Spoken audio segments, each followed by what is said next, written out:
Much relief with that sight. It has been a very ugly afternoon here in Birmingham, Alabama, weather-wise. But the lightning, the thunderstorms, the rain has moved on to enable us to get round 3 of the 2014 series underway. A 1 hour, 40-minute timed race is about to begin after much waiting and a lot of fingers crossing for things to get better weather-wise. And here is James Hinchcliffe. He's ready to go. Really pleased with qualifying yesterday. He's been fast all weekend and will start on the front row alongside Team Penske's Will Power. And he's ready to get things going because it's been a frustrating start to the series. He thought that he was in with a shot to win at the Toyota Grand Prix of Long Beach, and he was until that big crash. There is our pole sitter, Will Power. He's the championship leader to the tune of 28 points. He loves this place and has had 3 poles, 2 wins in 5 years. He's going for his 3rd win here today. And how about the defending winner, Ryan Hunter-Reay, in the DHL Honda? Ready to get things going for Andretti Autosport. He has been blisteringly quick all weekend. Slightly frustrated with qualifying, but will start in a good position and have a shot to go. In the background, Joseph Newgarden just getting his wet weather boots off so he can take some dry racing boots into the cockpit and ready to go. Could Newgarden take the fight to Ryan Hunter-Reay and to Will Power and to James Hinchcliffe and the others and get Sarah Fisher-Hartman Racing its first victory? There's been a lot of talk about Joseph Newgarden and his potential this year in the 2014 season in the Verizon IndyCar Series. So much to talk about here in Alabama. Time to check in with Robin Miller. Robin? You know what, Lee? The wind's picked up, which is good, because I was just talking to Johnny Rutherford, the pace car driver, and Derek Walker. They just went out and took another lap and said it looks like they're probably going to give the drivers a couple extra laps just to see where all the water is, and so they can kind of get familiar with it before they drop the green flag, which is a good sign. But I tell you that, it's drying a lot faster than we thought it was going to. So final preparations. Good shot there of the wet weather tyres as well, the Firestone wets. And these opening laps, as Robin mentioned, will be so valuable to the guys just to get a feel for how it looks. Do they see any small areas of standing water? Well, I can't believe how well that the Barber Motorsports Park track workers have cleared this track and have helped with drainage and to get things right. There's the Iceman, Scott Dixon. 4 times a runner-up here. 4 years in succession. Is the 5th year going to be a lucky one for the Kiwi? Amazingly consistent in qualifying, and the races have been a source of frustration because he knows that he's been so close over the years, including last year, chasing Ryan Hunter-Reay down right to the checkered flag. This is his 13th year with Target Chip Ganassi Racing. If anybody knows how to get it done, it's the defending series champion.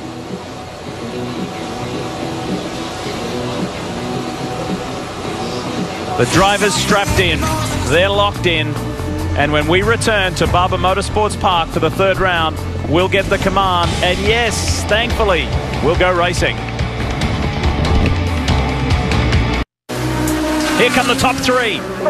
Joseph Newgarden comes out in front. Can he maintain it? Hunter-Reay to the inside. Oh! 3 of them get taken out. Oh! Can you believe what you've just seen? It was a rookie move.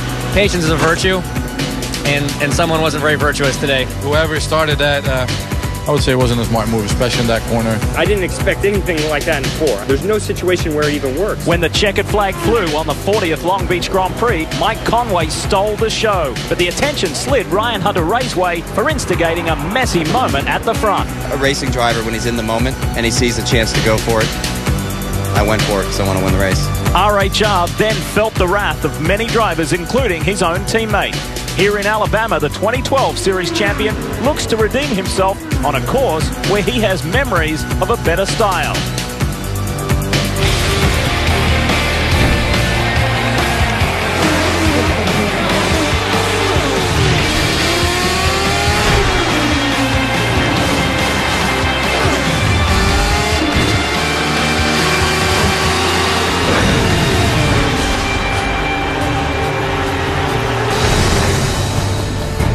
The 2014 Verizon IndyCar Series enjoys its first road course of the year.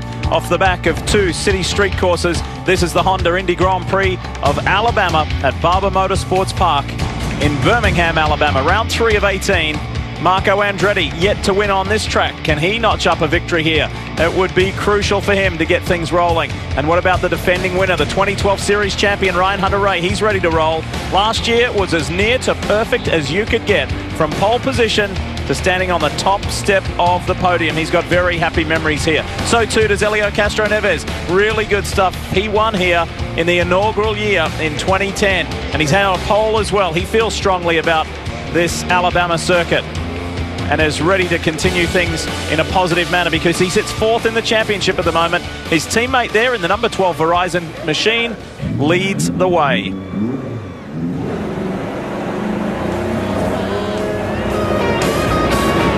And you can hear the engines firing. Remember Robin Miller's report a little earlier, if you were with us, the IndyCar officials are going to give the 23 drivers just a little extra time to get set, to feel comfortable, and just to feel and see the conditions. Kevin? Well, it has been a miserable start to the season for James Hinchcliffe. He is 22nd in the championship, but he has been fast. He's been fast all weekend, starting second. Now, he does have Will Power to contend with there on the other side. We go back to someone who has not won yet. Last year, we had 4 first-time winners. 17 of the 23 have won. If you're going to pick a first-time winner, it might be this guy right here, Joseph Newgarden, Jan. And Kevin, of course, Scott Dixon is fired up, ready to go. And we know that rain is the great equalizer. But we also know that Scott Dixon is known as the Iceman. He knows that the start of this race, when it's slick, he's got to protect the car, got to stay out of trouble, and then let the racetrack come to him. Kelly?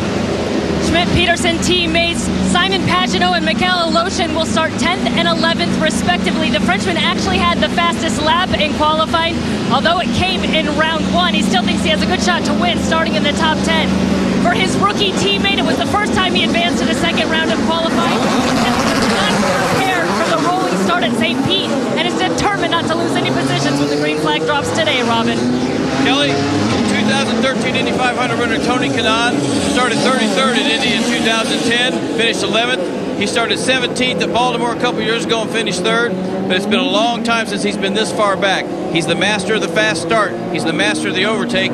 He's going to need it today because this team's got a long way to go. And this is our first good look here with cars on track and just where those sitting water spots are on the track. Now, the two-seater out on track. Martin Plowman is behind the wheel of the machine. And what a ride. Now, Honda's bringing back the fastest seat in sports sweepstakes, and you can enter by logging on to shophonda.com. And the special guest today is Adam James. You can experience what Adam is doing right along right now. Adam, how is it? Oh, this is an incredible ride. This is definitely an experience of a lifetime. I just like to jump on it.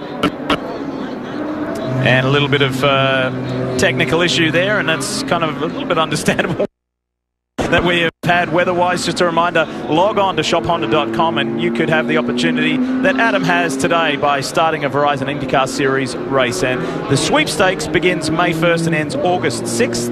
No purchase necessary. That is a little bit of an extra special ride, isn't it? No question. I'm looking at Martin Plowman now. He's a current IndyCar driver. He'll be racing for AJ Foyt Racing at the Indianapolis Grand Prix and at the 500. Normally it's a retired guy, Wally. I'm thinking Martin might want to just have a go here with the green flag, see what he can do. I don't know. See that water running across the racetrack right there? Yeah. That's the stuff that Martin would be concerned about and the rest of these guys. That's the thing where if there's running water or there's water that's seeping across the racetrack that plays havoc on an IndyCar. You see these guys are trying to blow it off right now because even though it's wet, when you hit that, as Townsend will tell you, I mean, you lose all grip. You do have a little grip with rain tires, but when you hit that kind of water, it's done. And it's not very often, as Robin mentioned, we see Tony Kanaan, the reigning Indy 500 champion, at the back. But first, let's go to the front. Will Power, for the 33rd time in his open-wheel career, he sits on the pole of the Mothers starting grid, and it's his 3rd time here at Birmingham. And Joseph Newgarden, another great qualifying run, outside row 2. A lot of people talking about this kid's future. Where could he end up? Maybe with one of the big teams. Let's keep it on rolling and give you the full picture. A couple of veterans, Scott Dixon, Helio Castroneves on the 3rd row of the grid. So, Wally, when you're up the front, when you like these guys who have a prominent starting position, how do you play it? Well, like I said, I think the biggest advantage these guys have is being able to see. And, you know, another thing, too, when you're kind of, if you have somebody in front of you, you can judge a little bit on how far you can go in the corner under braking and stuff. You know, really, I think Townsend, probably one of the toughest jobs right here. The hardest part's going to be Will Power or whoever takes the lead, because you're the first guy through. You're the tester. You're the guinea pig, and everybody behind you has the benefit of watching your tires grip different parts of the track. And one of the keys here is to quickly figure out the optimal wet line for these conditions, but it's going to dry fast, and that'll change everything. And how about Tony Kanaan back there, Lee? I mean, it's just not something we're used to seeing on a road course. If there's a hard charger looking to come through the field, it's going to be that guy, and he's done it before. And that's one of the things we like to update you with throughout the broadcast all the time, is who are the biggest movers and where did they start and where did they come from. And we'll constantly do that for you with TK, with Tony Kanaan, and also Mike Conway, who's starting further back than where he would like. With thanks to National Guard, we'll have this on board with the number 15 National Guard entry of Graham Rahal. No, don't wait for the start. Let's test them out. Make sure we're where we want them. Simon Pagenaud has this view for us, courtesy of Lucas Oil, aboard the 77. And look at that. Now, keep in mind the camera is a little higher than Simon's head in the cockpit, but that's the view. That'll give you some idea and give us some idea of what conditions are like. For Scott Dixon, Verizon brings us this view of the Target Chip Ganassi entry, the number 9, the defending champion of the series. It is going to be a tough day's work. We've been talking about this man here, Joseph Newgarden, and we look forward to what he brings us. And I'm just, these views are going to be incredible. You know, one thing too you got to be concerned about is not the spray, obviously, but these visors fogging up. That's another problem that you have when you're trying to see. And a quick reminder about Verizon streaming as we ride along with James Hinchcliffe. Download the IndyCar 14 app. Visit verizon.com/IndyCar, the App Store or Google Play. That's Verizon and IndyCar, driving technology.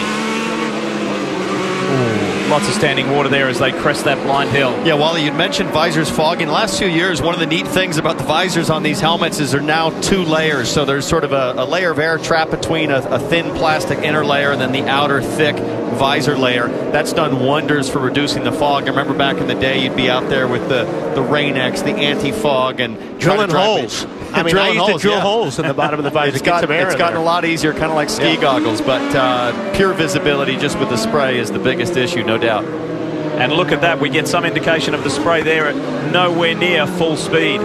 This will be a spectacle for sure. You kind of feel for the guys a little further back in the pack.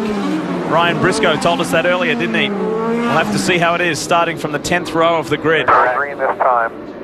And what I like about this, guys, is with the wind blowing and a little bit of sun out, that racing line could drive very, very quickly, and we could see some really great drama as those rain tires get too hot. I'll tell you what, I think if I'm Kanaan, I'm just going to lay back here for a couple laps. That is not in his repertoire, brother. May not be, but...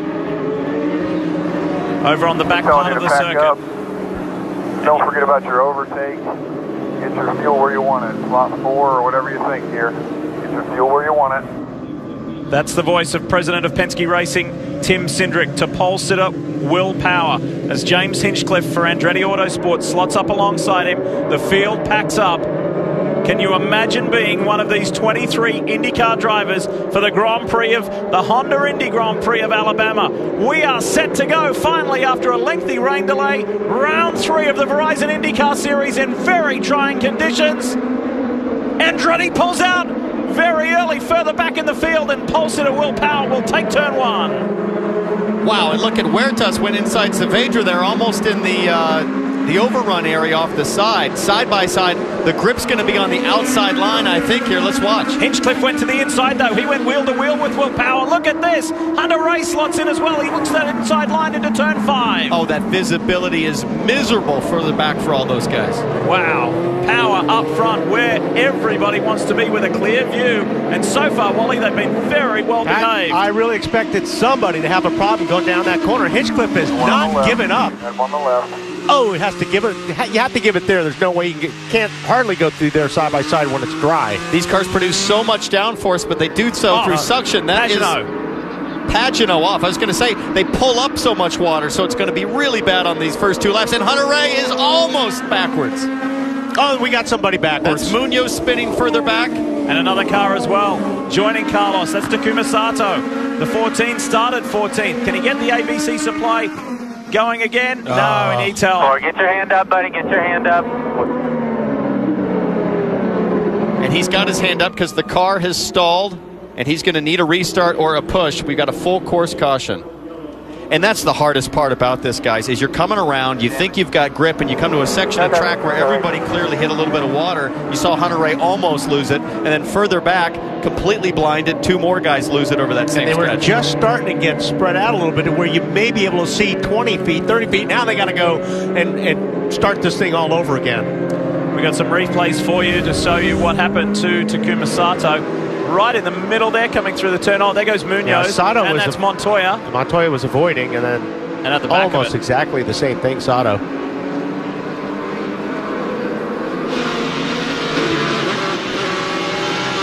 Simon Pagano. Check this out in the 77. I think that curve helped a little bit there. I think all that rally experience in Europe helped him there. That was an amazing save. Watch Marco Andretti here in the yellow and blue machine. Just popped out on his teammate Carlos Munoz. And then tucked back in. There was no advantage gained there. Really a clean start.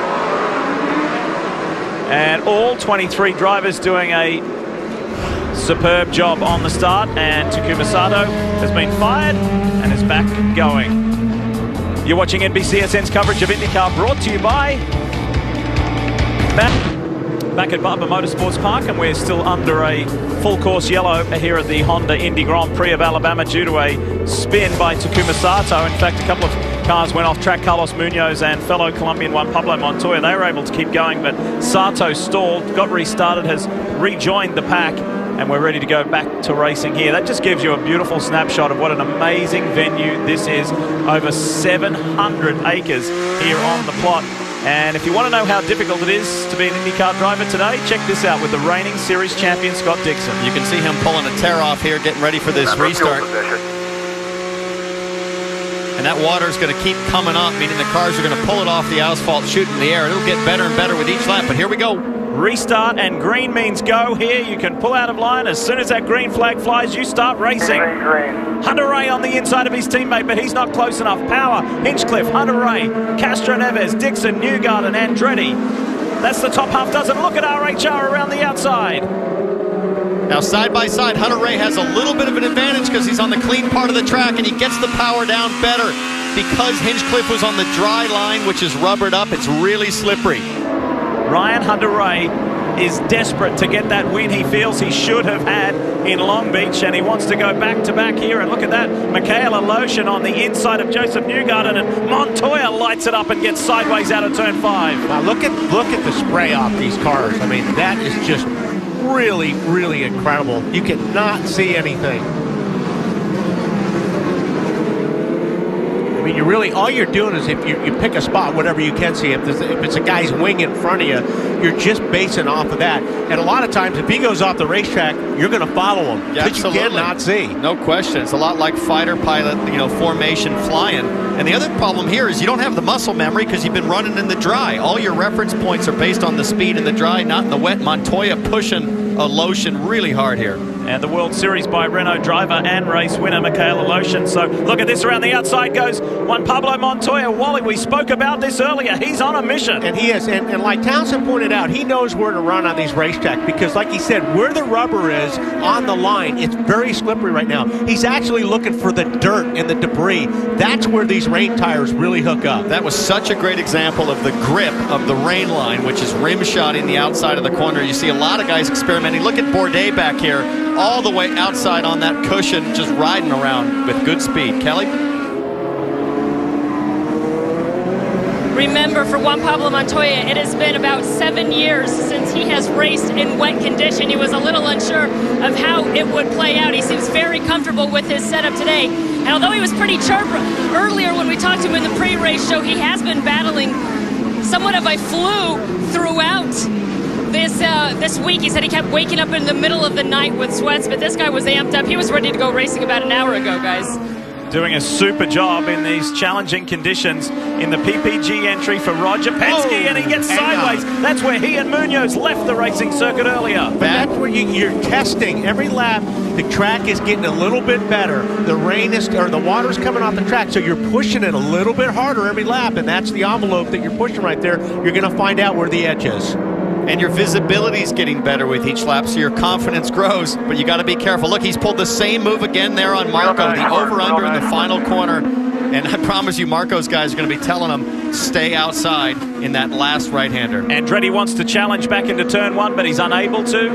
And another position for Juan Pablo Montoya. Up ahead, Scott Dixon is the next on his list, and then Penske teammate Helio Castroneves. And look at Bourdais. Bourdais I've been watching because he's working the outside line better than just about anybody. I'm not sure how much of an advantage he's seen at this point, but he's coming up on Alosha now, and he's going to put some of his IndyCar rain experience in test. Nice. Look at this, Bourdais. Nice. Yeah. Beautiful. And the over and under, can Alosha respond? They go side by side out of the hairpin. And that's one of the hardest things to do when you're racing in the rain, is know how far you can drive down in the corner before you get on the brakes. Well, one of the things Bourdais knows is that he can rim shot the outside of a corner for grip, but he can also run up the inside in a braking zone and also have that grip, because again, that's the rain line typically. It's not as rubbered in. Kevin, what you got? Well, Sebastian Bourdais has been pushing for a win. He hasn't won since 2007, and he says that might be one of the reasons I've made some mistakes back at Long Beach, into the tires a couple of times, in practice, off a couple of times on Friday. He is in a position where he has the opportunity to now press the issue. He loves the chemistry on this team. Now he wants everyone to get rewarded. And there is the co-team owners, Jimmy Vasser, former series champion, on the right, Kevin Kalkoven on the left. Eagerly watching their man, Sebastian Bourdais. You got Newgarden behind you. And that's the message to Bourdais. That's Newgarden behind, who has gone backwards. Newgarden running in 10th after that promising and positive qualifying performance. Joseph just finding his feet. Race leader Will Power into the turn 5 hairpin, has a comfortable margin over Ryan Hunter-Reay, who has about the same gap back to his teammate James Hinchcliffe, who sits third.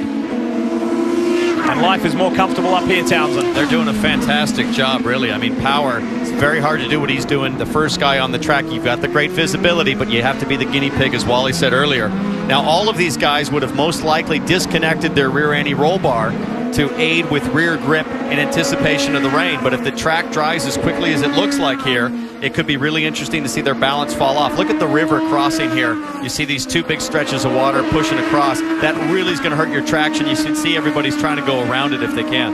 And look at the progress Tony Kanaan has made right there. TK, the Indy 500 winner, is just carving his way through this field on a very interesting day in Alabama. We'll be back.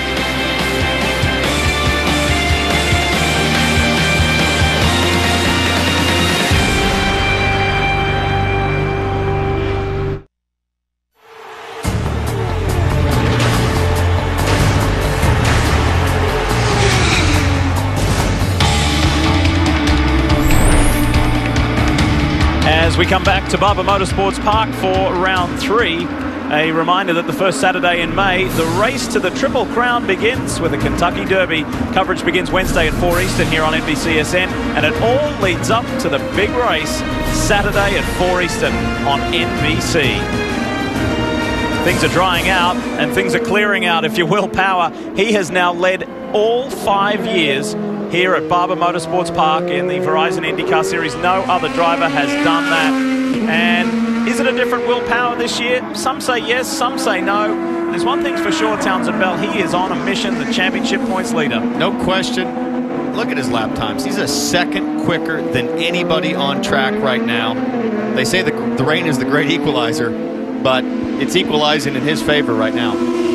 He shared with me a personal story where he went to good friend and longtime friend and supporter, former Formula One driver Mark Webber, and just said, you know, with those 3 years of finishing runner-up in the championship, Mark had had some adversity in his career and dealing with that kind of really savage relationship with Sebastian Vettel, and said, what do I have to do? What do I have to do? And Webber gave him some very good advice, career advice, and about work ethic, etc. And it seems ever since having that meeting with Webber, he's turned things around.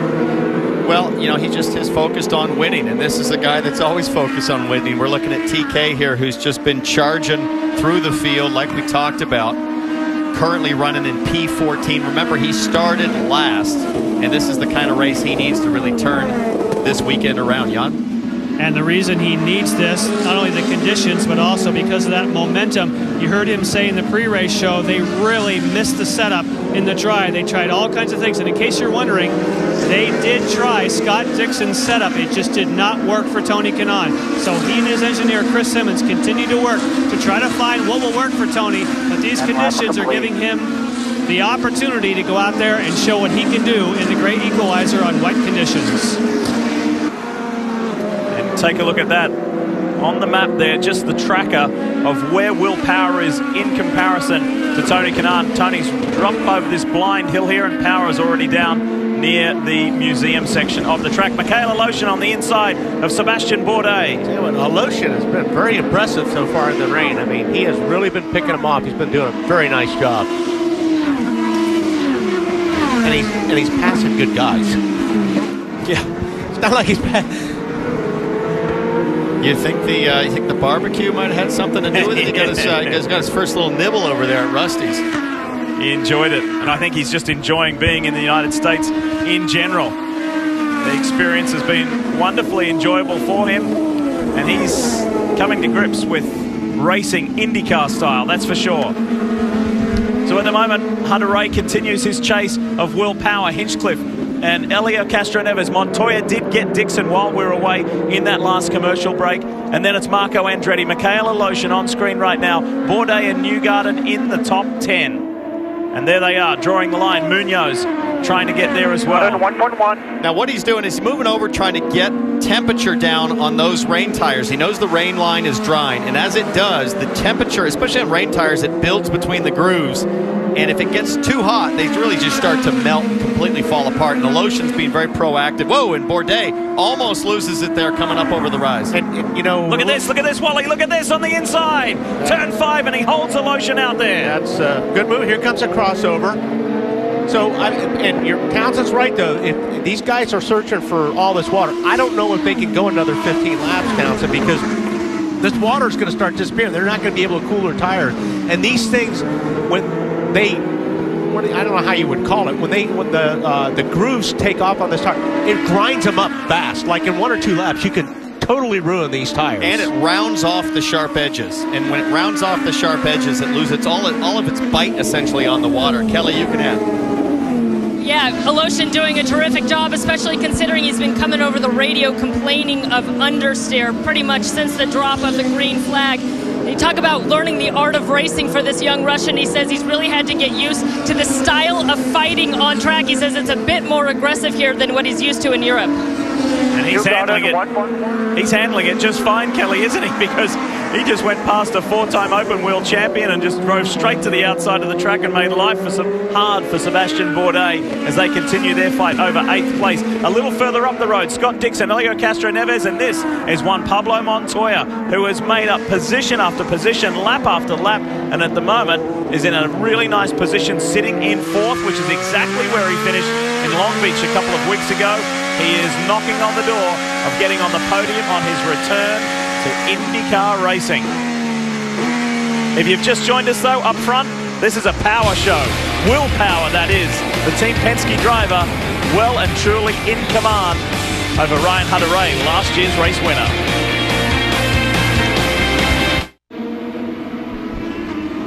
Great to be racing, and if you don't understand what I mean by that, it's great to be racing because we've had an afternoon full of thunderstorms and lightning and heavy rain, and to see the track almost dry is amazing.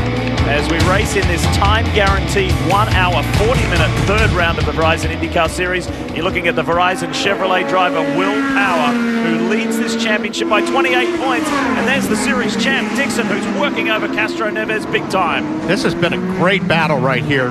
Dixon has been up besides Montoya a couple of times, but he just hasn't been able to pull off the pass. And you can see Dixon grabbing a little bit of that standing water on the straightaway, again, just to try to cool his tires down. It's fascinating to watch the performance crossover here. Will Power, for instance, up front has slowed down a little bit. Hunter-Reay has gotten faster. As the track is changing, the balance shifts quickly for these guys. Right now, Dixon's car looks really strong.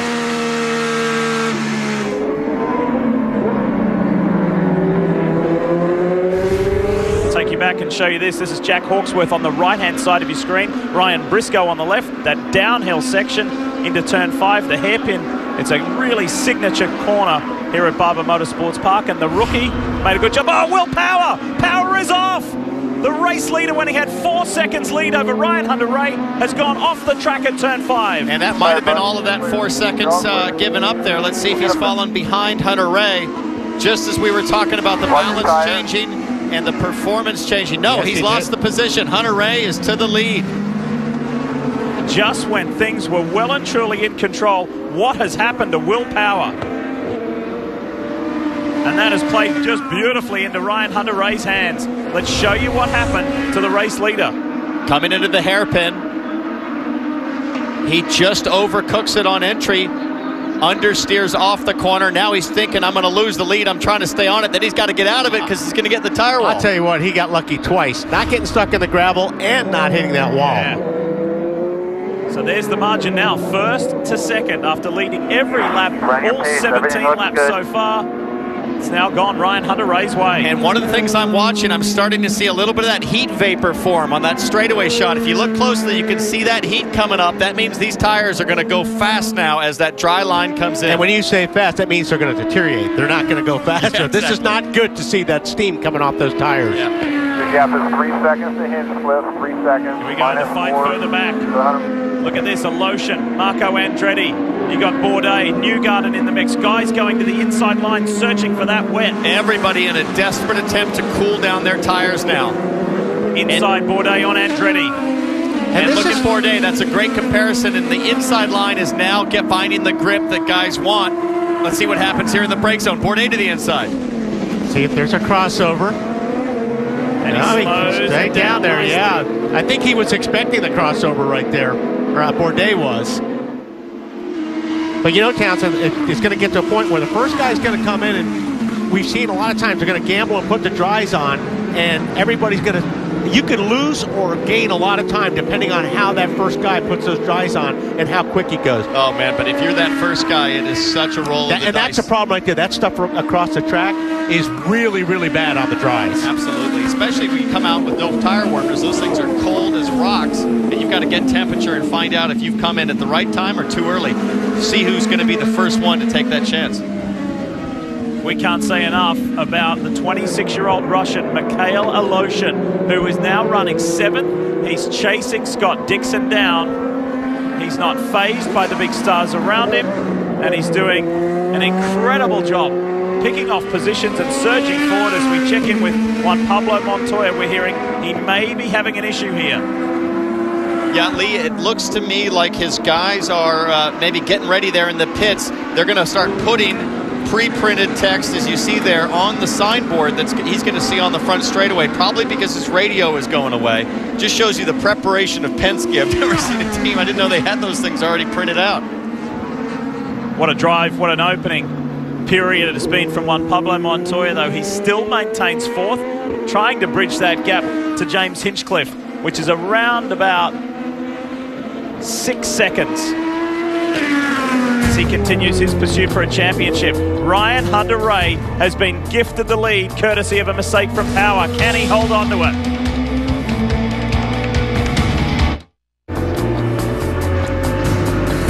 A very definitive dry line is beginning to form on the Barber Motorsports track, and that's going to start making people make strategic decisions, like while we're in the commercial break, the car on screen there, Oriol Servia for Rahal Letterman Lanigan Racing came in and pitted. And why not? I mean, Oriol Servia not running the full season. He needs a great result anyways. Why not take a chance and come in? Now, is he on dry tires? He is. He is on red tires, which is what you would do, right? The temperature's down. You're gonna put the softer reds on to take advantage of the temperature. And we've got to watch his lap times now. He's going to come around here for the first time real soon, and we'll see if it's an advantage. Everybody else will be doing the same thing, Wally. I'll tell you what, to me, it looks like an advantage. I mean, you know, and like I said earlier, if you can do it and get 4 or 5 laps on everybody, and it works in your favor, you're putting a ton of time on everybody. Right there, he struggled a little bit. And this is offline just a little bit. And this is a great comparison. You got the fastest guy on the track, race leader Ryan Hunter-Reay, and a guy coming out on cold reds. And if those temperatures come up and he drives away, everybody in the pit lane is going to be watching the performance advantage. There he goes. There look at where that. It's a little bit drier, but as soon as he gets some water on those slicks, hang on, right here. That's where it's tricky. Whoa, Alotion's gone around. He finally. And Bourdais gets through. Looked to me like he tried to roll back into Bourdais a little bit there. And look at all those positions lost. Alotion and Bourdais were having a tremendous scrap for 7th position, and now that's gone Sebastian Bourdais' way. Down in turn 5, it's a hot spot at this track. What happened? And Alotion's just kind of holding his line. Bourdais gets in deep and just gets up into the back of him there. Now Bourdais going to give him a hand signal like goodbye, and Alotion's going to keep rolling backwards and try to see if he can just give him a little nip there. Full course caution, guys, and look at the temperature coming off of those rain tires. You can see the heat just blowing up there, and Bourdais is off and running. Now, that's Mikhail Aloshin, the Russian, just waiting to be rescued and helped. But the reason why Ryan Hunter-Reay is out in the lead is because Will Power, who had led every lap, same corner by the way, turn 5, until that. Can you believe it, Wally? Yeah, like I said, he dodged a couple of bullets right there, but now looking up and down pit lane. Up now, yeah. Firestone Reds, slick tires. Everybody's going to go, and that's going to make this restart really treacherous. Temperatures are going to be down on everybody's new tires, and that restart, man, it's going to be one to watch. So Oriol Servia, the second car on screen right there, who was at the back of the pack, of course a lap down, the first to go on to those dry tires and the red-walled softer compound of the two. This is Mikhail Aloshin, stranded at the moment down in turn 5, not very happy with Sebastian Bourdais. And one of the issues I noticed, Lee, when we were looking closer on the rain treads there on Aloshin's car, the tread level, I mean, you're talking about a half of inch of rubber already gone off those race tires. You can barely see the grooves, so they're essentially on slicks anyways at this point, which might explain Bourdais' issue there and getting a little lock up and getting to the back of Aloshin. The whole Matro safety team on hand to go and rescue Aloshin. Race leader Ryan Hunter-Reay felt good. He's felt good all weekend. Felt bad about what happened in Long Beach, but he's been feeling good this weekend. You know, but we talk about Hunter-Reay's ability to bounce back. Over the last 2 or 3 seasons, he'll have adversity and he'll just come back fighting. Long Beach, great example, terrible result. Servia stays out, the rest of the field's coming in. Got to be careful on these pit lanes too, guys. Don't forget, that concrete is awfully slippery. It's even slicker than the asphalt. The other advantage when they go back to racing as well is that Oriol Servia already has time at full speed on those tires. And essentially on the same fuel strategy at this point, right? So Servia could be in for a great day. Red's put on. And watch Power versus Hunter-Reay here. This is the race off pit lane. Can he beat him? He's going to fight traction. It's going to be close. Does he have it? Does he have it? He does. RHR maintains his position ahead of Will Power. Good work from the Ganassi guys for Scott Dixon. Really good work there, and Bourdais comes out as well. Excellent. Montoya loses positions, a couple of those, and Hinchcliffe frustratingly lose 2 as well. Wow. So they all cycle through. It's time for some nervous laps coming up. There's Carlos Huertas, the rookie for Dale Coyne Racing. And when we come back, Oriol Servia, the man at the front of the pack. We'll see how it works out.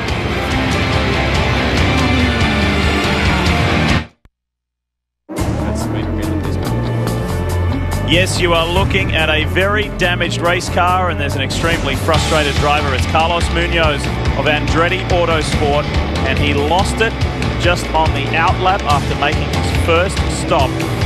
In an awkward situation, the skid marks on the grass tell the story. And this very talented rookie who finished on the podium on the streets of Long Beach is out of the Honda Grand Prix of Alabama. That's the tail end of it. You know, we just get the tail end, but there's so much urgency for these guys under caution to get temperature in those cold, slick tires and get the temperature fast, and he just pushed it too far, obviously, under yellow. Really tough break for him. But it shows you the challenge in dealing with all of these condition changes. You really have to be on top of your game, and a mistake can be so costly. Now remember, we told you a little earlier through that cycle of pit stops for this man here, James Hinchcliffe, I said frustratingly loses a couple of positions. This is what happened during that opening stop at the United Fiber and Data team. And what's happening, the fueler's having trouble getting the spring to compress and get it in. He finally gets it in, but that's a good 4 or 5 second loss on the fuel. Oftentimes, that fuel insert is the most critical part of the pit stop. Now, take a look at this. On the right-hand side of the screen is Helio Castroneves, and he's gone to the wrong pit box. This is a la Lewis Hamilton when he left McLaren and went to Mercedes. He went to Justin Wilson's pit. Lee, but you can see why. I mean, look at this. The uniforms between the Boy Scout guys and the AAA guys are identical. Yeah.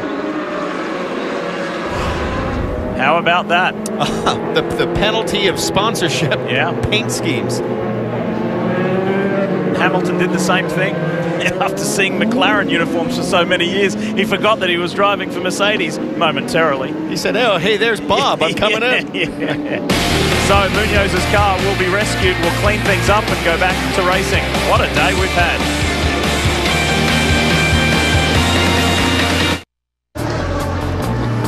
Back at Barber Motorsports Park, and Carlos Munoz has made it back to pit lane. What happened? I'm not sure. We just put the slick tires. I hit, I don't know, a river or something. You know, I was not really aggressive. Everything was really quick. When I saw I was sideways through the wall. I feel really bad for my mechanics and everything. I think we were looking good. They did a great pit stop, so we took quiet positions in the pit stop. And it was a long season. Tough break, and that's the first thing the team told him. Don't worry, it is a long season, but I think that shows on these slick tires, one little patch of water can catch you in a hurry. Yeah, it is. It doesn't sound like it, but really, when you're on these drives, and the cold, don't forget they're cold drives, it's just you completely lose all grip. Well, talking about an interesting situation here, Wally. I think Saavedra's still on wets. He did not pit, so he's going to be on wet tires, heavily worn with a dry forming line, fighting for traction, and behind him is a bunch of Tigers on fresh, dry, slick tires, but cold. So let's see what happens here. This should be fascinating. And updating you on the 3 of Helio Castroneves, he's going to get a penalty for that infraction in pit lane. And green we see. Ryan Hunter-Reay pops out to try and get by Sebastian Saavedra as quickly as he could, unsuccessfully, up to turn 2. Power, then Dixon. Look at this. Here comes Castroneves and Sebastian Bourdais. We're understanding that he may be penalised as well for that contact with Michael Alosha. Looking at Hinchcliffe fighting for traction. Here's Montoya inside of Bourdais. Marco Andretti, James Hinchcliffe, Newgarden. Back to Tony Kanaan. On board with Joseph. Whoa, that is tricky. Look at him fighting for traction. That's exactly where Munoz lost it under yellow. Listen to the throttle here. He can just very gentle.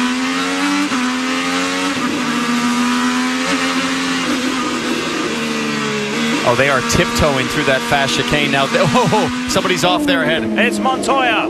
Juan Pablo Montoya is in the gravel trap. I was just saying, what a tiptoe through that fast chicane. It is just brutal. If it just gets a little bit of wheel spin, it's going to get away from you in a hurry. And unfortunately for Montoya, that's the case. Now, he's probably going to stay strapped in here, see if somebody will push him or tow him out. If you release your seat belts, you're done. Right.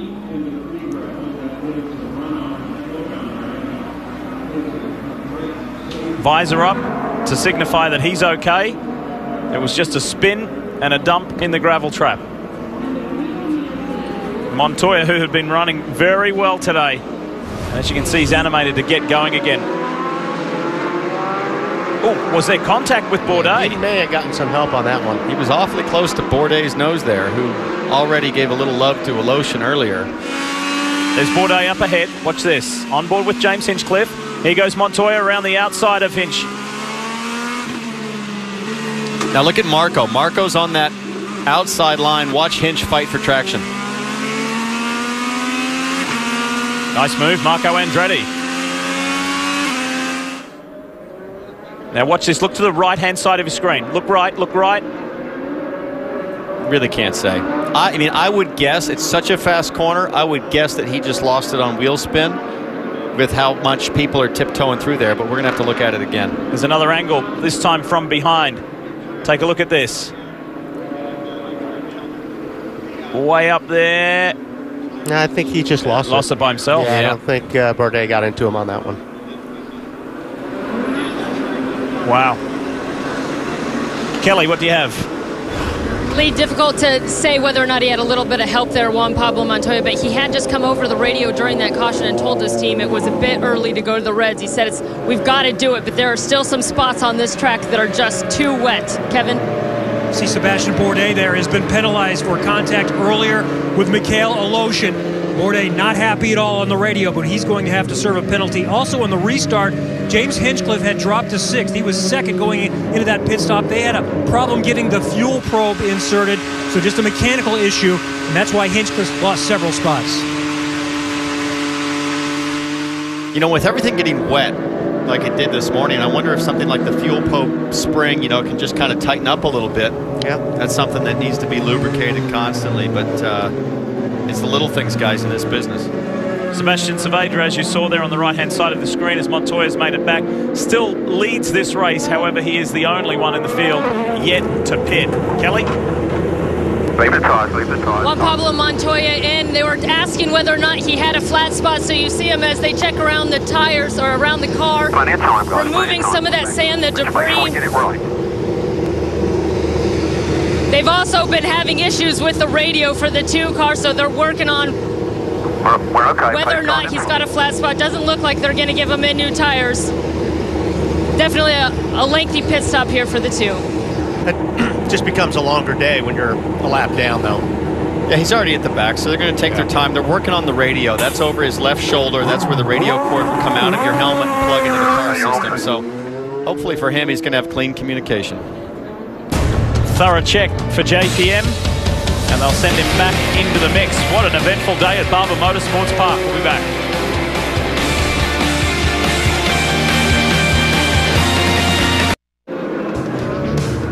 Clear conditions here in Birmingham, Alabama. However, still a very greasy and treacherous track for those left in this race to contend with. And speaking of races, what a menu we've got coming up for you throughout the month of May. Of course, Formula One, Spanish Grand Prix. It's the first of the European leg. Our friends at ABC, of course, will bring you the IndyCar Grand Prix of Indianapolis.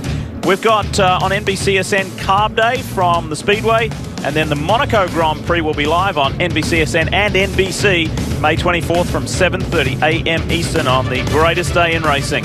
Really looking forward to it. It's always a busy and the best month of racing there is. Sebastian Saavedra still leads this race. However, he has yet to pit, so he's a little bit of a sitting duck as we're getting ready to go back to racing at Barber Motorsports Park.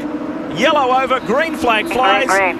Time to go back to work. Newgarden pulled out of the line, trying to get past Pagenaud. Couldn't quite do it. Pagenaud, however, gets past Hinchcliffe. Pagenaud pushes Hinchcliffe a little wide. There's Newgarden looking on the outside of Hinch now. He's going to have that drier line, well, at least what we think is the better grip on the outside. Look at how close they are there. Whoa! And that is over a blind corner, folks, to make that move from Joseph Newgarden. Very slick. On the inside is Justin Wilson. Tony Kanaan on the outside in the purple and blue machine. Jack Hawksworth, the rookie. Here goes Marco Andretti trying to make a move on Scott Dixon. Almost 3 wide down to the museum turns. The confidence is coming from heat in those Firestone Reds. Now this is the section of track coming up where really things can go in a bad way for you in a hurry through this fast chicane. Let's see who goes for it. Bourdais through. Oh, here we go. Wow, that was a great save. Not sure who that was right there. Joseph Newgarden. Newgarden. Full course yellow, Matt Great 8. save. Full course yellow, somebody must have had an issue. Huertas. Carlos. And we've talked about the rookies and how great they've been, complimenting lack of mistakes and errors, but this is something you can't test for, right, Wally? No. I mean, you would never, in a test session, you would never be in wet conditions on slick tires, so you've got to learn on the job. Where is he in this picture here? Further back, there he is down there, turn 5. He's trying to make a move on Oriol Servia and hits the back of, oh no, sorry. Yep. Yeah, Take he that just back. lost That was it. Ryan Briscoe. I think he just jumped on the throttle and swapped.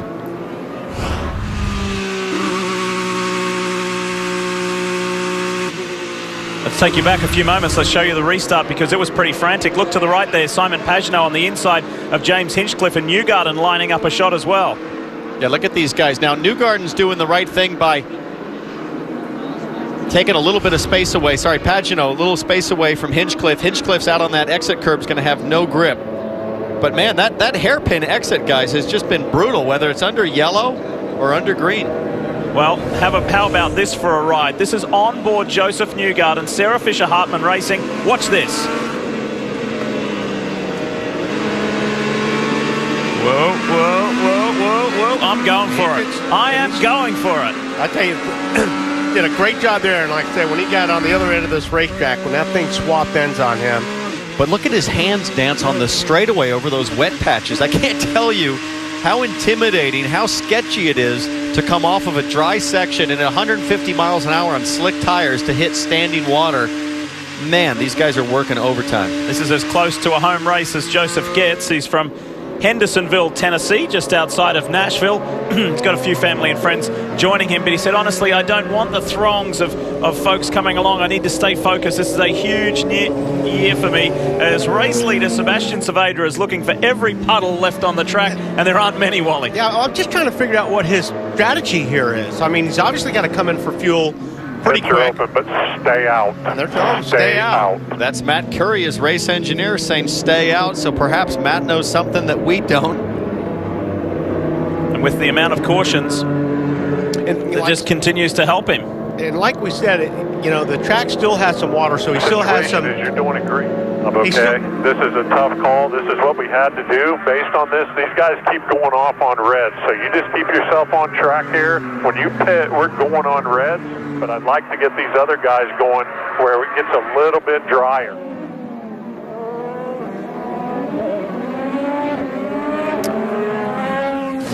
Helio Castro-Neves is going to take the service of fuel and tires, but he is serving the penalty at the end of this stop. Well, that's what they said on the radio, that he has a penalty that he had received.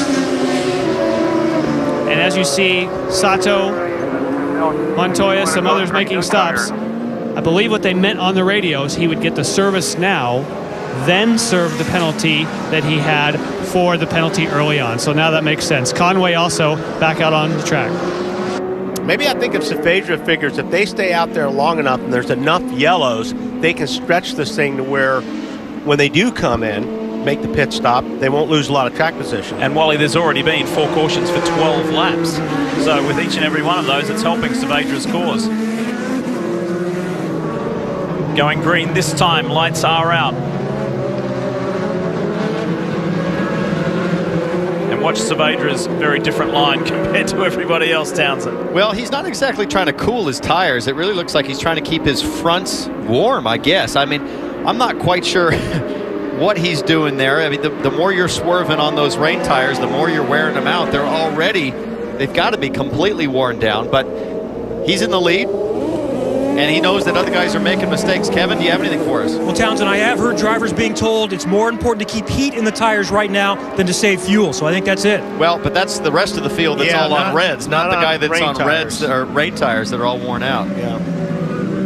And we have not seen Sebastian Bourdais serve his penalty either. So we'll continue to monitor that. The man in the hydroxy cut, number 11 for KVSH Racing. Ready to go racing now in Birmingham, Alabama at Barber Motorsports Park. How long can Saavedra stay out front? That question is about to be answered. Great.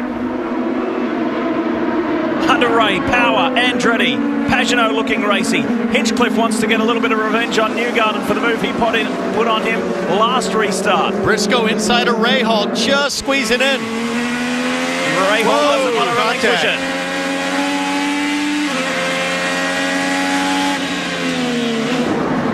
Inside Pagenaud on Sebastian Bourdais. These two came together last year. Pagenaud executes that easily, and so too does Newgarden. And Hunter Ray just chewed up Saavedra there on the exit. Those fresh red tires passed easily. Look at Power on the inside going into that chicane. That's not a place we see passes very often here. And Hunter Ray's got around Saavedra. Marco Andretti in that Snapple entry, the blue and yellow car, is looking very racy today.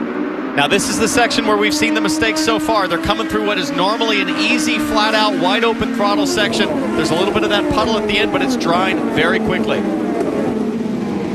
the guys know, and they've identified with every lap that goes by, it's getting a little bit better on what's been an extremely trying day for them, testing every bit of their skill.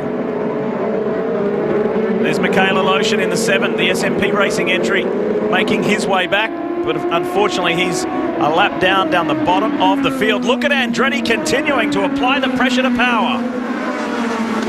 Really solid qualifying performance for Marco Andretti, the whole Andretti team. Probably the most consistent setup in terms of their top 4 guys. Their 4 guys all in the top 10 in qualifying, and he is dicing back and forth up the inside. Nice, very nice. That was very decisive from Andretti, but power comes back on the switchback, but Andretti's got the momentum. And it's Saavedra has come in, made his pit stop. And that's what we don't understand. He's going to pit under green here. He's going to come out on cold tires, and the gap is going to be huge. But if there would have been a caution a lap ago, yeah, that's a gamble that they take. Ryan Hunter-Reay enjoying the lead at the moment. And what will Will Power be thinking at the end of this race if it does not go his way? The man who dominated the opening stanza before making that unforced error. Well, here's where the rain set up. So remember, at the start of this race, you had to make a decision. Do I set the car up for dry or do I set it up for wet? We went 30 laps here where the track is now drying with the dry line. All of the drivers and the teams that have disconnected that rear anti-roll bar for maximum grip in the wet, they're going to start picking up massive understeer as that rear of the car is slow and lazy to fall over and grip up. It's really not ideal for the dry conditions. How about Tony Kanaan on screen right there in the 10? After starting 23rd, it's been a good solid work day for Tony. He's knocking on the door of the top 10, but at the moment, it's RHR, Ryan Hunter-Reay.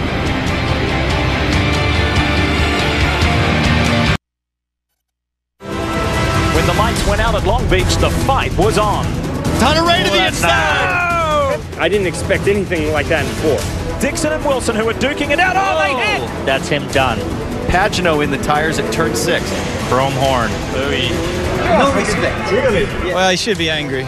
I'm surprised I didn't get a penalty. We were very good friends until now, I guess. Today at Barber Motorsports Park, putting the past behind will be difficult, as the history of this place has showed trouble before at the Augusta of Motorsports. And it's been a very eventful day already as we welcome you back to NBCSN's coverage.Lee Diffie, Townsend Bell, Wally Dallenbach, Kelly Stavis, Jan Beekes, Kevin Lee, on what's been a very memorable day already. And it's a timed race, time guarantee, 1 hour 40 minutes due to our severe weather that moved through here a little earlier. And with daylight going away from us, so just under 40 minutes remaining here on track. Ryan Hunter-Reay leads Marco Andretti, who has been on a mission, and it's been impressive. He now is the focus of our Mazda driver profile. The 27-year-old, this is a circuit he has not won at, would love to get himself back up a little higher in the championship points, because Marco's down in a tie for 18th at the moment. It's been a frustrating start. Remember how it started at St. Petersburg on that restart. He had that crash with Jack Hawksworth. Not quite gone the way that the 2014 season for him he would like to have been, but so far, so good.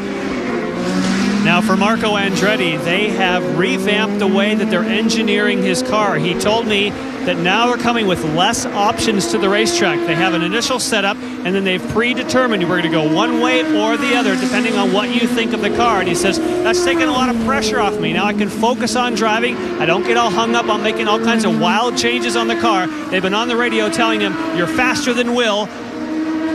Keep pushing, but save those tires. Conway pushing hard now on Sato. And the Andretti Autosport guys were telling us that across the 4-driver platform they have, they typically start with a baseline Townsend, a baseline setup, and then they'll refine and go as the weekend progresses. Well, that approach really seems to be working as we watch Conway again working on Sato. Hunter-Reay, easily the fastest car on track. Remember, qualifying times in the 108s and 109s, Hunter-Reay at a 110 flat. Folks, you see water on the track still, but I promise you that dry line is fast, and with the cool temperatures, Hunter-Reay is on the go.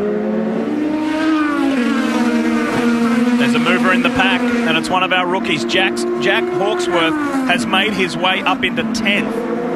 in the Brian Herter Autosport machine. And he was another one of these guys that was completely lost in practice in terms of setup. He said, when we tested here, the car was great. Now I've got understeer everywhere. We just can't deal with it. Everything we try makes no difference. But temperature is everything here. As the rain has cooled down the track, now he's on the fly. He looks to be one of the fastest guys in the top 10. Here he is, and he's made up 12 positions from his starting spot, but he's not the biggest mover in the field. The biggest mover is Tony Kanaan from 23rd to 9th. Let's talk more about Jack Hawksworth. And Townsend, he, according to Brian Herta, is the fastest guy on track right now. I know we've heard that before, but this has still been an impressive drive, and you're right, they greatly welcome the rain. And as we talked about in our pre-race, this is a young man that 3 months ago thought he might be moving on in life. He was ready to stop pursuing a drive until he got the call from Brian Herta and was hired. It's still not been perfect today. They're going to add more front wing on the next stop, but impressive so far again for Jack Hawksworth. The order is Ryan Hunter-Reay, Marco Andretti, Will Power 3rd, Scott Dixon 4th, Simon Pagenaud 5th, Newgarden, Hinchcliffe, Wilson, Kanaan, and Hawksworth. There he is, rounding out the 10 with 36.5 minutes to run here at Barber. 2 different winners in the opening 2 rounds of the Verizon IndyCar Series, where we have 3 from 3. At the moment, Ryan Hunter-Reay is going to take some stopping. 4.5 seconds out in the lead, Wally. Yes, but there's a lot of guys who are looking down at the sheets. Pagenaud is running pretty fast laps. Newgarden is starting to run some fast laps. Just as this track dries out, you're starting to just see different guys, depending on their setups, are starting to make a lot of time up. Justin Wilson is a man on the move as well. The Dale Coyne Boy Scouts of America entry. Justin sits 8th at the moment. And there he is there, hunting down James Hinchcliffe. I can only imagine he's extremely frustrated after starting on the front row, and he's been buried back in the pack a little bit. He sits 7th. Tony Kanaan, we talked about him earlier, being starting in the back of the pack. He is up to 10th spot right now. And how about this guy, Charlie Kimball, in the morning warm-up, just clobbered the wall, backed it in big time. He's in his backup car. Guys, he did this last year at Mid-Ohio. Huge crash in qualifying, came back to win the thing. I'm so impressed how unfazed he is. You know, it absolutely doesn't, he doesn't miss a beat when that happens. And here he is pressing Briscoe hard to break into the top 10. Townsend, let's relive those moments when Charlie Kimball went in backwards in that morning warm-up. Very confronting scenes. And just listen. Folks, that's with a microphone that's... Here, let's listen again.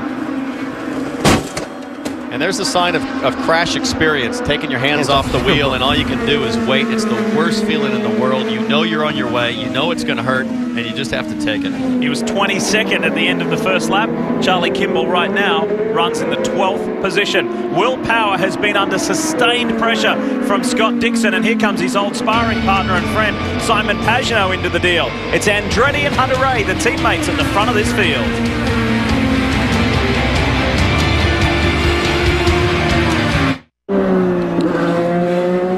Welcome back to the Grand Prix of Alabama. You're watching Ryan Hunter-Reay pulling away from the field, doing a phenomenal job. But first, let's check down with Kevin Lee.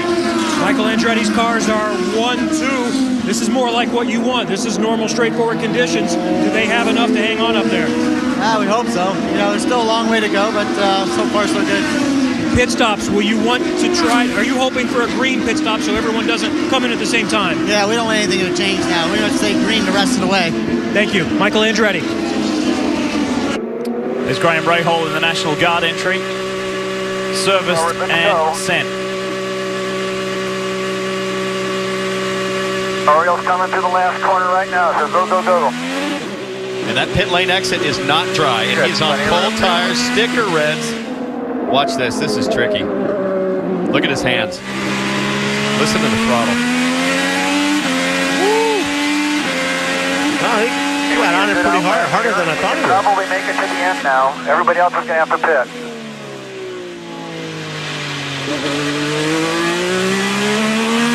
Yeah. Now there's 35 laps to go. I believe his engineer said we might be able to make it to the end. If they run lean, they could really luck out with this strategy. That would be 35 laps. We need some yellow, though, to get him there. A lot of yellow. But are we time limited? How much time is left? Yeah, guaranteed 1 hour, 40-minute race time limit, that's for sure. Kelly, what do you have? You heard the strategy that they're hoping will play out here for the 15 car, and really it hasn't been the start to the season maybe that Graham Rahal would have liked, but he's been really optimistic. They made some sweeping personnel changes on this team during the offseason, most notably getting Chief Engineer Bill Pappas, and Graham telling me the other day that he is so excited to have this new group of people. He says they feel like family. Right now they're just still sort of learning each other and getting in a groove together, but he's really optimistic that those changes are going to pay off dividends in the season.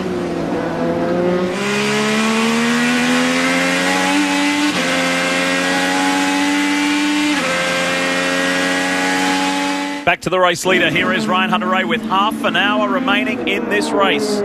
Can it be back-to-back victories like Will Power did in 2011, 2012?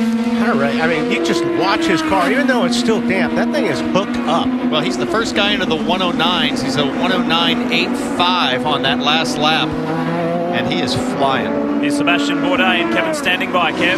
Well, it's been a quick weekend, but one with some issues for Sebastian Bourdais. Qualifying didn't go as well as they want. The Reds didn't have the proper balance. Instead of a fast 6 car, he had to start in the 12th position. Today, he's had to serve a penalty.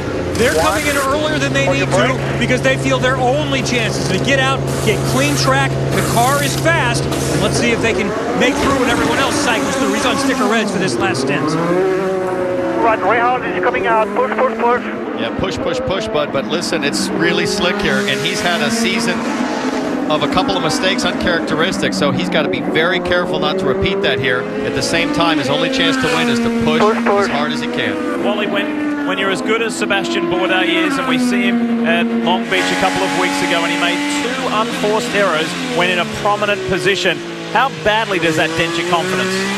I don't... You know, Sebastian takes it pretty hard on himself. I mean, because he's such a very good driver, and he's been in a position to get some really good finishes, and it's his fault. The mistakes have been his fault. So he does, but, you know, he's very, you know, the guy is a machine. He does such a good job. When he's in focus, man, he is tough to beat. This is Jack Hawksworth. Hawksworth is going through his first few rounds of pit stops. That's something that young drivers don't deal with in the developmental series. They're going to go up 2 full rounds. That's a major turn for Jack Hawksworth, who's having a great drive from the back to contention, running in 10th before that stop. And there's a Lotion off, probably at the exit of the hairpin, it looks like to me. Kevin, they're cranking a ton of front wing in, I think because of that rear anti-roll bar. They would have disconnected it for the wet. Now the track's dry.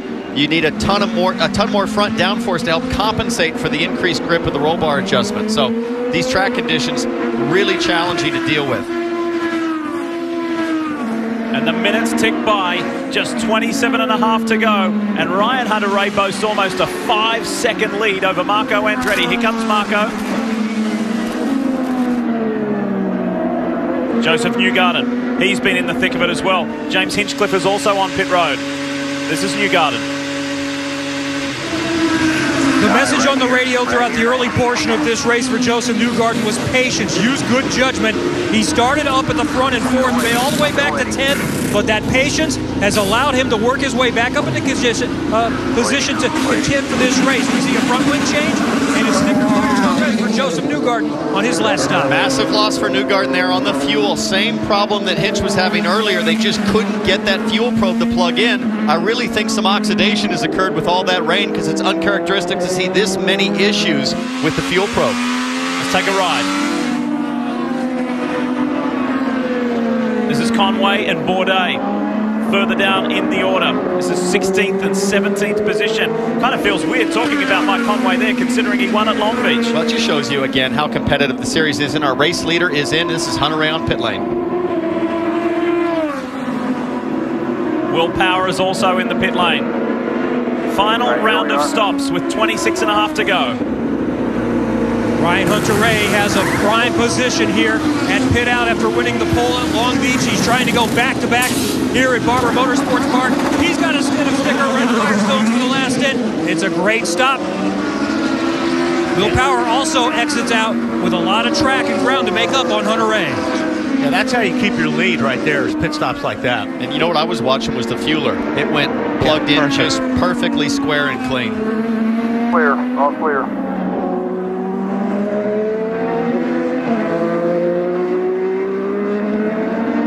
Marco Andretti, the word is 2 laps, and we'll see the Andretti Autosport man pit for the final time in this race. You know, we didn't see much pace out of Marco at St. Peter, Long Beach, but man, he's been on it here, qualifying in the top 10, and his pace, his race pace, fantastic. He's matching Hunter-Reay, and here he is in pit lane. No 2 laps. He's coming in right now, and we're going to watch this interval between he and teammate, and also where Will Power cycles through as well. Now, there was about a 5-second gap between Hunter-Reay and Marco, but keep in mind that Hunter-Reay had to come out on cold tires. Marco's coming out on cold tires, but he might be able to pull out right in front of him. Let's see. And Marco has been told on the radio before this to conserve the tires. They wanted to be sure that he kept his pace. That looks like a pretty reasonable stop for Marco. Now we watch the interval as Hunter-Reay sweeps by on the front straightaway. And this, Townsend, as you know, this is the tricky part right here. Where will he slot in now on these slick conditions? It looked to me like Marco kind of banged his fist on the wheel, like he was upset with some sort of delay on the stop. Because Ryan's going to have, I think, a bigger gap on Marco before these pit stops happen. Yeah, it's not even close. There was definitely frustration there from Marco Andretti. I miss the old days when his dad, Michael, would throw that water bottle out. Remember, they would hand it on the pole? And oftentimes it would hit somebody in the head. Look at Saavedra all over Marco here.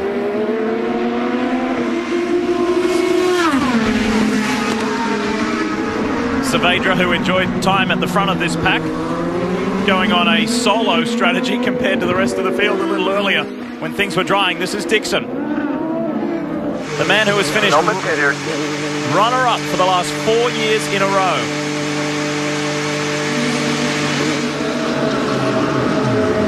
They are ready for Scott, and they're going to try. They saw right next door that Marco Andretti had an issue on his stop. They're going to see if they can better that time for him. Oh, that was a quick one. That was sub 9 seconds. So he's hoping that's going to close the gap. Here comes Marco on the left-hand side of your screen. Dixon, now he's off that pit speed lane limiter, and Andretti will get him. He rounds him up the inside. But Dixon is a lot closer to Andretti than what he was. Saavedra's got that inside line. He's not going to make life easy for Dixon. There is no way that Dixon's going to be able to hold those guys off on these cold tires. He's going to take at least a half a lap to get up the temperature. But man, he looked awfully fast out of the pits. Pagenaud was following too. Whoa, looks like something's coming apart. That's just debris coming off the track. The amount of marbles. I thought a tire was coming apart, Wally. Yeah, there was some pretty big chunks of rubber flying up in the air there.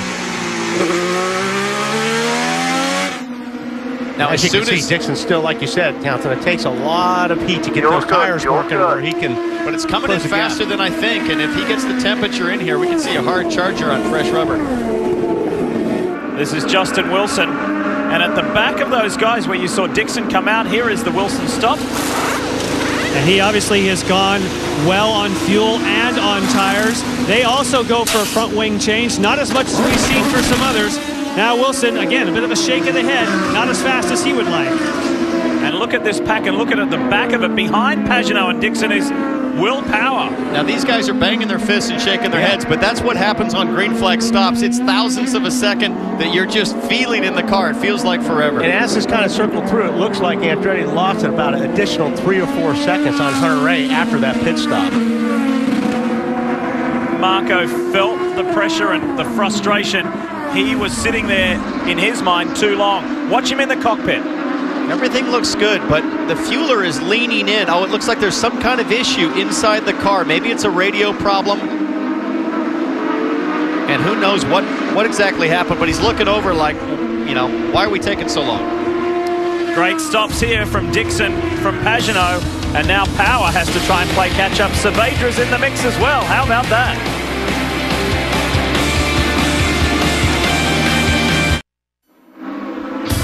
For those of you just joining us, let's get you up to speed with a race recap and really trying conditions. Take a look at this early on. Carlos Munoz, Juan Pablo Montoya going off, and Takuma Sato spinning. That was on lap 1, and that caused the first of many yellow periods. Simon Pagenaud also went out into the grass down near the museum. As we scoot ahead to lap 15, this was Will Power, race leader, easily out in the lead to the tune of 4 seconds. Unbelievable. Out in front on his own, and awfully lucky to not have damage to the front wing on that tire wall. And then we go to lap 21, Wally.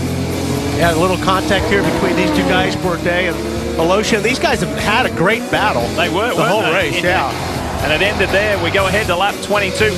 Unbelievable. Elio Castro Neves thinks that this is his pit box because of the driver suit colours the pit crew have on. It wasn't. It was Justin Wilson's Dale Coyne crew. He was one stop too early.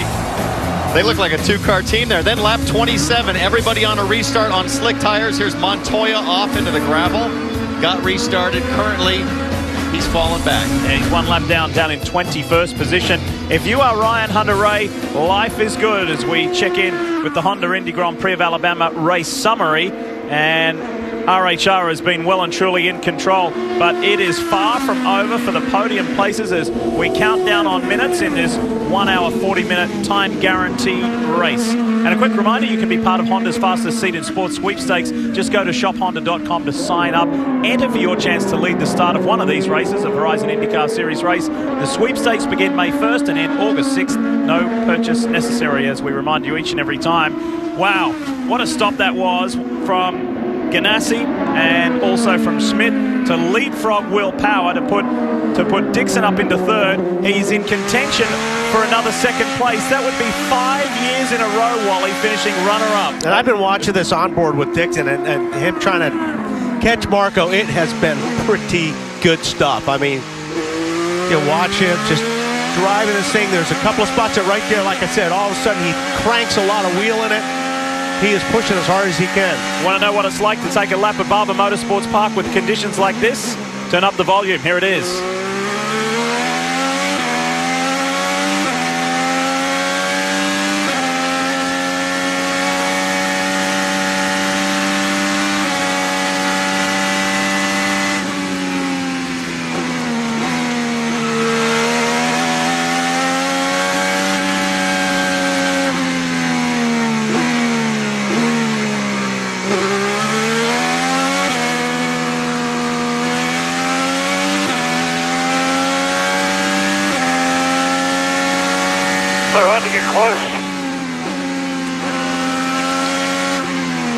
And that's Scott saying it's hard to get close. And what he means is he's picking up a little bit of downforce loss. He's losing downforce. The closer he gets to Marco with all these fast and medium speed corners, he's losing downforce and grip.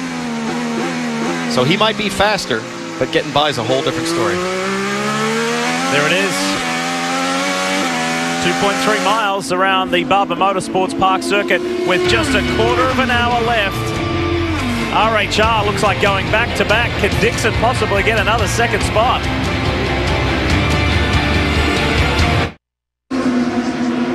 Working on lap number 60 here at Barber Motorsports Park, but more importantly, it is a timed race. 13.5 minutes remain here in the Honda Indy Grand Prix. Let's go through the field now.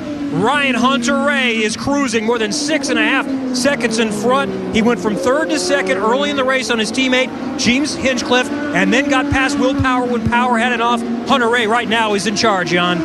And Kevin, for Marco Andretti, he had a longer pit stop as we saw on the second look.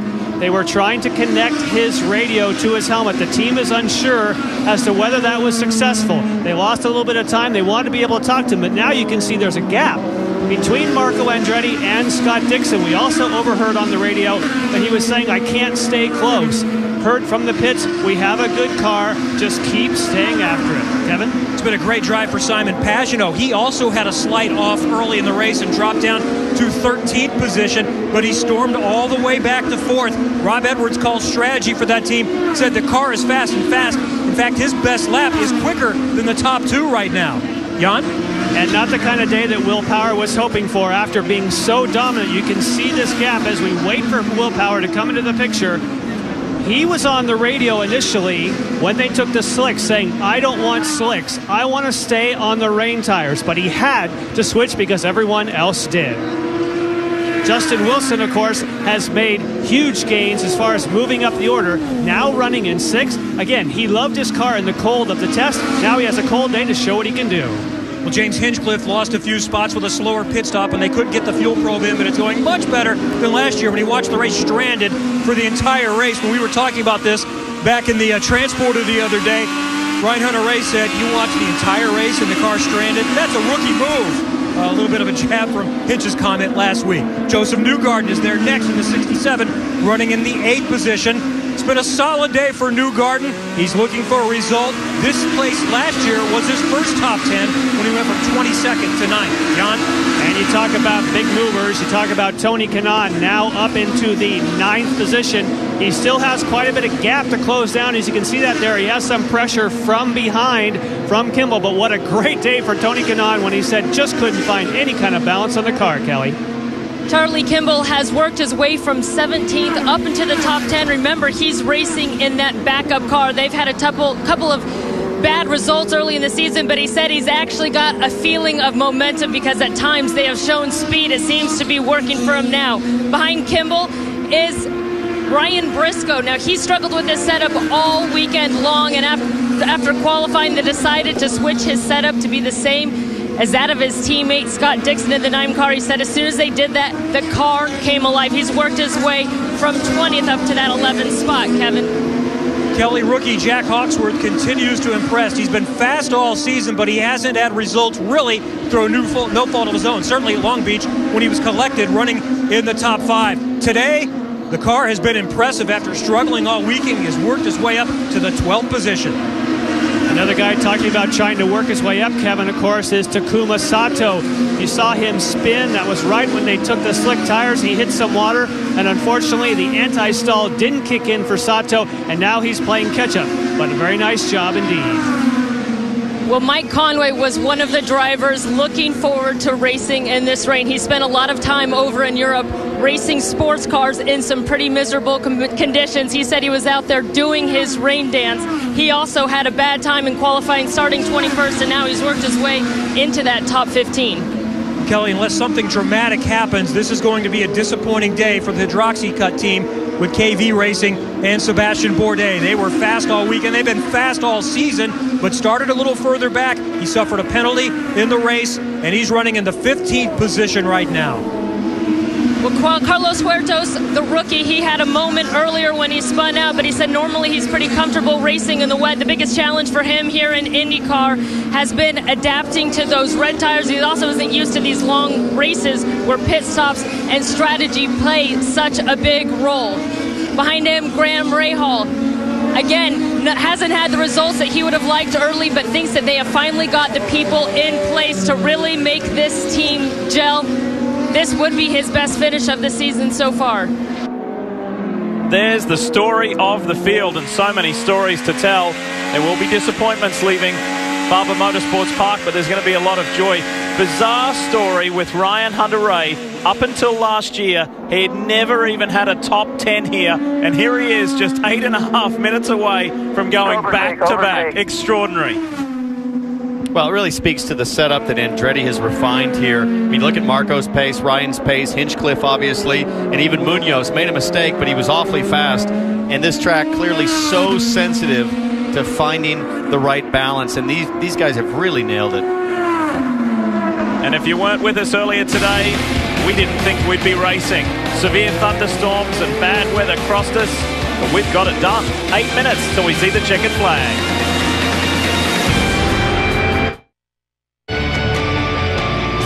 We're back at Barber, and look at this. A nightmare scene for the rookie, Mikhail Aloshin. A day that started with so much promise. He tangled with Sebastian Bourdais, went down a lap, went to the back of the field. He was frustrated, trying to play catch-up. And now we see this. This is pretty much how his day is going to end here in his Motorsports Park in Birmingham, Alabama. And it's really been a day, guys, where we've seen the rookies have issues. We've got the tail end of the incident. Oh. Now, luckily, he's hitting what is supposed to be collapsible, soft, malleable material with what looks like the mattress I had in college that they've got there on the wall. But the good news is he's okay. They've got the car out of the way. And Wally, I want these guys to hustle, run, push that thing back into place. Let's get restarted here under green. Yeah, that's. I was just going to say, between that crash and Kimball's crash earlier this morning, that stuff has done a really nice job. Very good job. I mean, it really, really has been great. These guys have bounced back. It looks pretty spectacular, but it's a lot softer than hitting that guardrail with dirt behind it. Yeah. Well, imagine if he'd actually just pushed wide enough to hit there. That would have been a sudden stop. He was very lucky to just. I mean, I know you're in a big hurry to get this thing restarted. That's the racer. If I'm Ryan, Hunter-Reay, I'm not liking this one bit. I'm like, hey, it's going to take a long time. And of course, if you're Marco Andretti, you're pulling for the safety crew and the cleanup crew right now. I mean, it's. Ryan has done a really, really nice job today. He's really kept a lot of safety vehicles around there. He hasn't put a wheel off. I've got this Jekyll and Hyde existence here where I'm a racing driver one weekend and I'm a race fan the next. And right now I want them to yank that thing out of the way and let's go 1 to green, baby. Come on. There is one-time leader, Will Power, who led a very good portion of laps early in this race. In fact, 15 to be precise. And then an unforced error took the lead away, and if you haven't seen it, this is what happened. And that left front locked up just a tiny bit, just enough where it would stop turning. Then his teammate Helio Castro-Neves suffered woes as well. And it's funny, if you watch the right front tire guy, he almost went down there to change the tire. Went, wait a minute, you're the wrong guy. So he knocked on the wrong door there, and his house was one up. And then this is the third Team Penske member. The PPG entry one, Pablo Montoya, who just got loose and slapped one way, the other way, and then sent him into the gravel trap. So it's been a frustrating day for the captain's boys.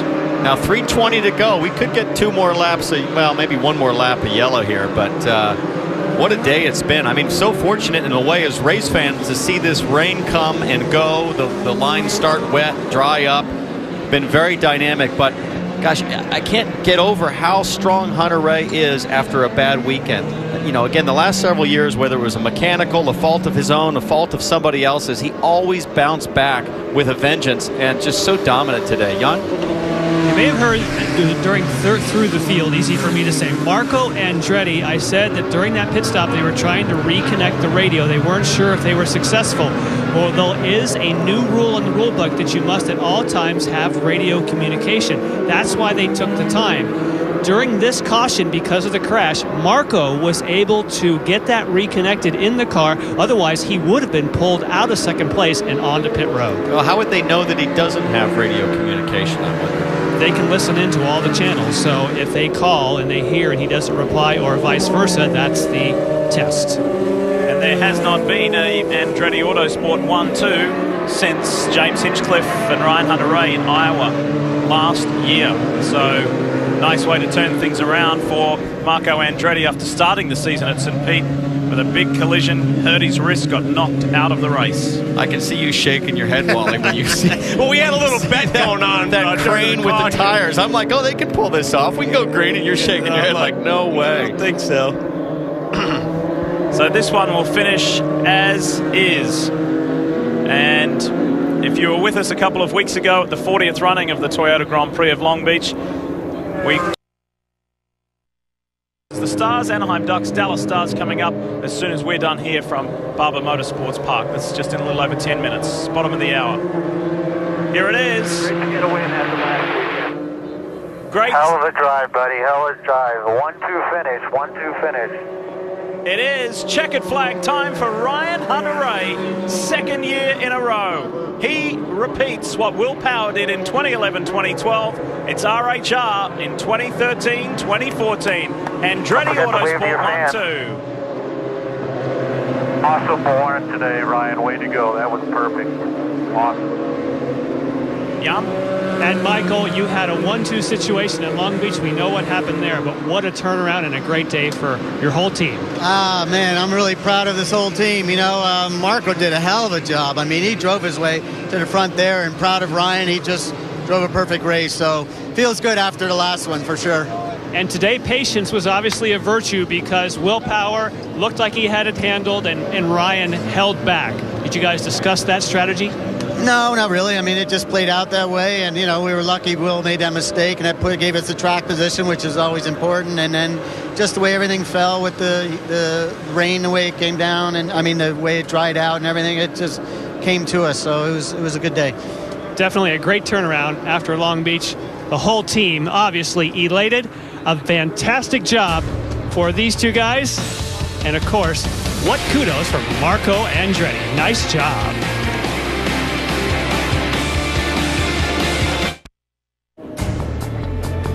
No better feeling as a driver to be the first one back in pit lane heading to the top step of the podium.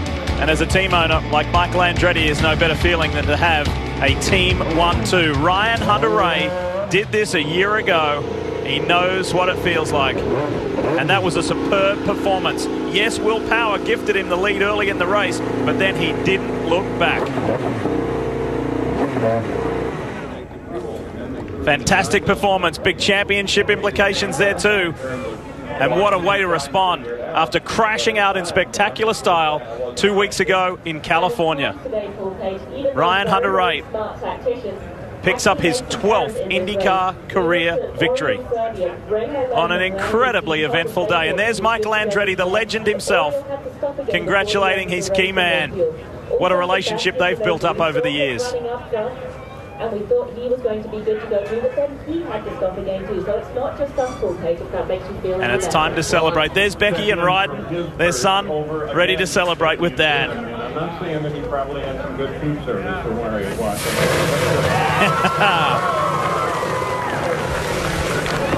It was a long day with the weather delay to get to that, but it's worth it. Kev? With his little boy riding here in Victory Lane. Becky is here. His wife, hugs from the crew. Ryan Hunter-Reay, for the second consecutive year, is a winner here at Barber Motorsports Park. You had a winning car. Coulda, shoulda won at Long Beach a couple of weeks ago. How anxious have you been to get back in the car and have another chance? I've been anxious since we left Long Beach, but always anxious. This is what it's all about. This is why we do it, and that was such a blast today. It's a bummer we ended under yellow because, man, we were walking it, and what a dream to drive a car like that in conditions like that. Great to get the number 28 DHL Honda up front. We won with a Honda at a Honda race. It's just, it's awesome. And the big thanks to United Fiber Data for all their support. You know, last weekend should have been a great result, but we got it this weekend. So Firestone put on an amazing job today with the wets, going to the blacks, going to the reds. It was phenomenal. You know, we talked about patience with your boss, Michael, a little while ago. One of the big moves in the race was with your teammate earlier when you went from third to second after that first restart.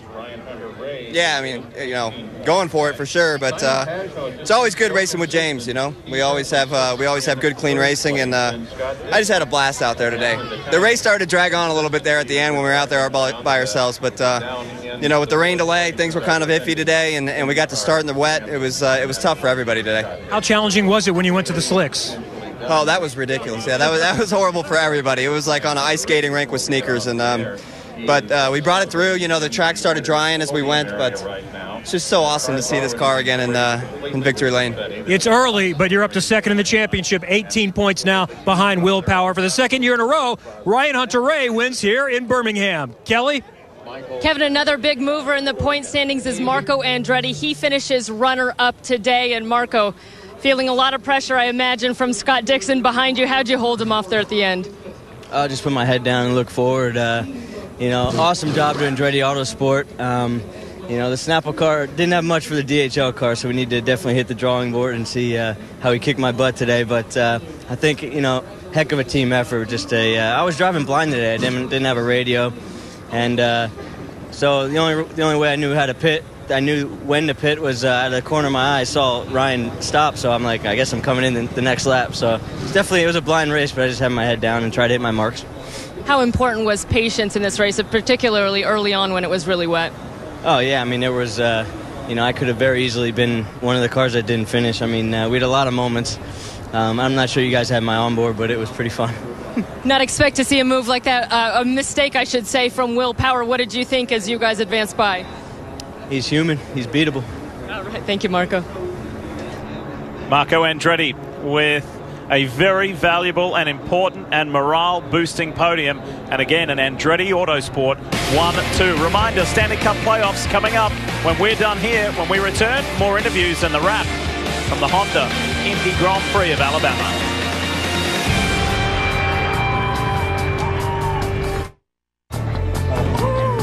Young Ryan Hunter-Reay will watch this many times in his life. High-fiving Dad in Victory Lane. Ryan Hunter-Reay, the winner of the Honda Indy Grand Prix of Alabama, and that certainly helps him in the championship points. Great result. 1-2 for Andretti Autosport, and Scott Dixon finishing third. Pagenaud was solid. Will Power, I think he'll review this as a day that got away. And Tony Kanaan, the Indy 500 winner, the defending Indy 500 man, going from 23rd to 9th. What a day for TK and also Charlie Kimball. But how about one of our podium men? Let's hear from Scott Dixon. And for Scott Dixon, it sounds kind of funny to say this is his worst finish here, being third after having finished every other year second. But it seemed to me that you had a great pit stop. You were right on Marco, but then you started to back up. What happened? Yeah, you know, the race was actually really fun. You know, I think with the wet conditions, there was a little bit of puddling and standing water, which made it, you know, pretty tough, especially in the fast sections around the back. But you know, it was one of those races where, you know, at the start of it, you just had to make sure that you kept it clean and stayed out of trouble. I think Elio got a bit greedy on that restart there and jumped us, which was a little bit frustrating because he sort of backed us up. But it was fun to race with Montoya there. He's making some pretty good turns there, you know, onto the front straight. But yeah, we tried to, you know, pull as much as we could out of it, and then kind of just burnt the front tires off the thing, trying to push so hard. And you know, congratulations to Hunter-Reay and good job by Marco. It was a you know, stand-up job, but I think more importantly, big thanks to the fans that all stuck it out in this weather. Well, congratulations. It's some good, valuable point-paying day for you. Thanks, man. Another solid top 5 finish for Simon Pagenaud. He's now third in the points, and Simon, you started 10th. Given the conditions, given that this is a difficult track to pass on, is this a success? Yeah, I think it was. I think it was a lot of fun, especially if you watch the onboard. I mean, the start was incredible, very treacherous and very wet also. It was very difficult to see. We had a little moment with Montoya at the start, and that got us back to 13th, I think. But the SPM team did a great job. The car was super fast, and I believe, you know, the Honda power really helps us in those conditions. And hats off to them because the car was really, really fast today. The conditions certainly changed, though, from very wet and it dried out quite a bit. How was this team able to make the right adjustments to adapt to those conditions? Well, I don't know if we made any adjustment. The car was really good. So I just said, it's good, don't change it. But, you know, the car was really good all race, good front grip, good rear grip. The red Firestone tires worked really well for us. And on the wet tires, the car was really good at the start of the race. So I had a lot of confidence going, and I just wanted to go forward. You know, we missed qualifying, so I really wanted to go forward. And I think, you know, it's a good start of the season for us. Another solid day for the 77. Thank you, Simon. Showing consistency that can win championships, but boy, isn't Ryan Hunter-Reay on a roll. There he is, post-race media commitments and celebrations. It's a day for RHR. When we come back to Barber Motorsports Park, we'll wrap things up and then get you off to Dallas for the hockey.